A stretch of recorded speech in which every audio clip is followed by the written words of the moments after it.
A bill currently circulating within the Florida Legislature proposes a state mandate requiring public colleges and universities to rename streets and possibly buildings on their campuses after conservative activist Charlie Kirk, the founder of the advocacy organization Turning Point USA, TPUSA.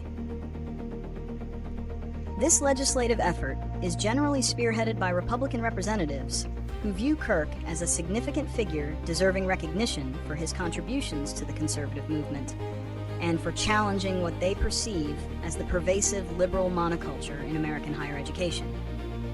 Essentially, the bill bypasses the established, local, and often deliberative processes that universities use for naming infrastructure, processes typically overseen by university boards, administration, and campus communities, and replaces them with a top-down, ideologically driven legislative decree. Analysis, reasons, and potential consequences. The bill is a clear maneuver within the ongoing American culture war, serving distinct political and symbolic goals, while carrying significant risks for institutional autonomy. Underlying reasons for the bill. Rewarding a political ally. Charlie Kirk and TPUSA are influential forces in mobilizing young conservatives. Legislatively mandating his name on public university grounds serves as a highly visible acknowledgement and reward for this political alliance, signaling support for conservative youth activism. Challenging institutional autonomy. This bill directly challenges the traditional independence of state universities. By exerting control over the micro-decisions of campus administration, lawmakers aim to establish a precedent that the legislature has ultimate authority over even internal university governance, especially concerning ideological matters. Symbolic counter to perceived bias. Proponents often cite the bill as a necessary corrective action to combat left-leaning bias in academia. By enshrining a conservative figure in the physical landscape of the campus, they attempt to create a permanent, visible reminder of the state's commitment to ideological diversity, or at least to conservative values, within the halls of learning. Potential consequences. Erosion of university governance. The most severe consequence is the further diminishment of the autonomy traditionally afforded to state universities.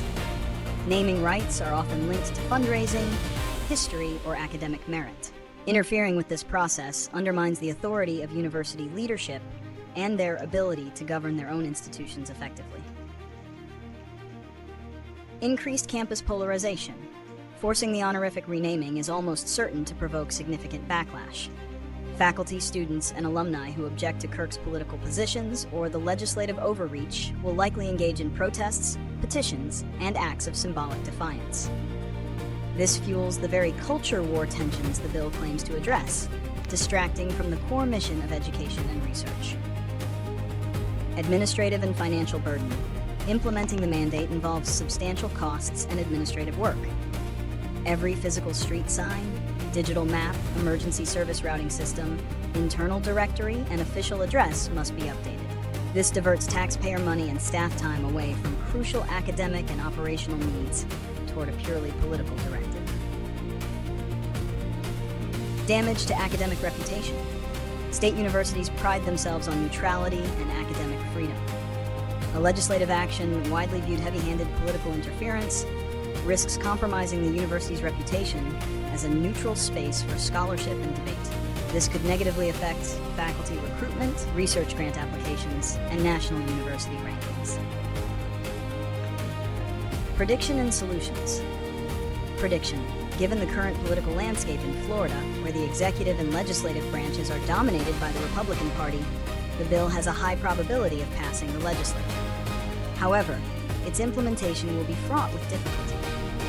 Universities may pursue legal challenges on grounds of institutional autonomy or academic freedom.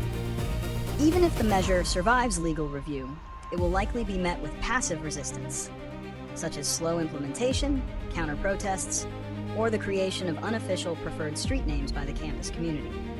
Ultimately, this bill is less about lasting infrastructure and more about making an immediate political statement.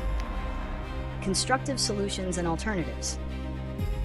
Rather than resorting to forced renaming, more productive approaches could be adopted to address the goal of promoting ideological diversity in higher education. Focus on policy, not polemics. Instead of naming, The legislature could focus on policies that genuinely promote viewpoint diversity, such as requiring clear, nonpartisan academic freedom statements, or creating grant programs to support visiting professorships who offer historically underrepresented perspectives, whether conservative, libertarian, socialist, etc. Empower institutional boards. University boards of trustees, which include state appointees, are the appropriate bodies to manage naming controversies. Any mandate should be to review and update campus naming policies to ensure they are transparent and inclusive, allowing local dialogue instead of state decree. Establish a naming moratorium on political figures. A clean solution for all institutions is to establish a policy that physical infrastructure can only be named after individuals deceased for a set period, e.g. 20 years, or based strictly on non-political criteria like major financial contributions, scientific discovery, or service to the university. This depoliticizes the physical space entirely. Promote speakers in debate. If the goal is to increase the visibility of conservative thought, funding could be allocated to campus speaker series and debate programs, ensuring prominent figures from all points of the political spectrum are invited to engage directly with students, which is a far more impactful form of intellectual diversity than a street sign.